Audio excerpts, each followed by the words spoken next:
Good evening. President Bush is safely out of Iraq tonight after a surprise farewell visit that may have had one too many surprises. The trip, shrouded in secrecy and tight security, was billed as a chance for the president to thank the troops and celebrate a new security pact with the Iraqi government. But instead, what everyone seems to be talking about tonight is a bizarre and potentially dangerous incident that happened as the president spoke at a Baghdad news conference. NBC's John Yang has the story. On President Bush's farewell visit to Iraq,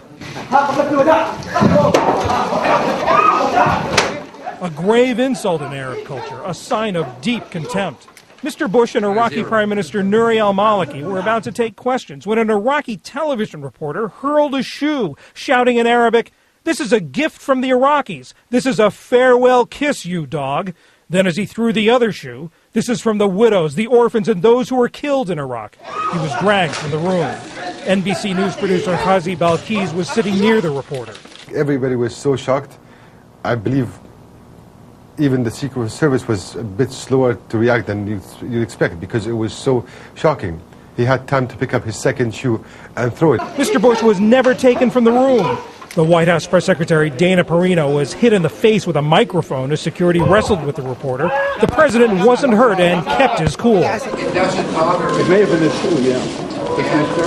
If you want the facts, it's a size 10 shoe that he threw. Iraqi reporters quickly apologized to Mr. Bush, who called it a sign of Iraq's growing freedom.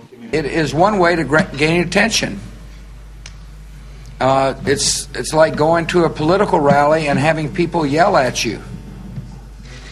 It's like driving down the street and have people not gesturing with all 5 fingers. Later, he reflected on the moment. It was amusing. I mean, I've seen a lot of weird things during my presidency, and this may rank up there as one of the weirdest. Mr. Bush arrived for his 4th and final surprise visit to Iraq after sneaking out of the White House Saturday night and flying 10.5 hours. In a sign of improved security, there was an outdoor welcoming ceremony beyond the secure green zone in broad daylight. And the work hasn't been easy, but it has been necessary for American security, Iraqi hope, and world peace. After the shoe-throwing incident, Mr. Bush and the Iraqi Prime Minister got down to business, the ceremonial signing of new U.S.-Iraqi security agreements. They call for U.S. combat forces to be out of Iraqi cities no later than next June 30th, and for all U.S. troops to be out of Iraq altogether by the end of 2011. The war is not over, but with the conclusion of these agreements and the courage of the Iraqi people and the Iraqi troops and American troops and civilian personnel, it is decisively on its way to being won.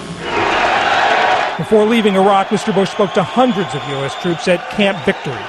Thanks to you, the Iraq we stand in tonight is dramatically freer, dramatically safer, and dramatically better than the Iraq we found 8 years ago. Mr. Bush may have another surprise up his sleeve. As Air Force One left Baghdad, officials wouldn't tell us if he was on his way back here to Washington or to some other destination. Lester? John Yang tonight, thanks.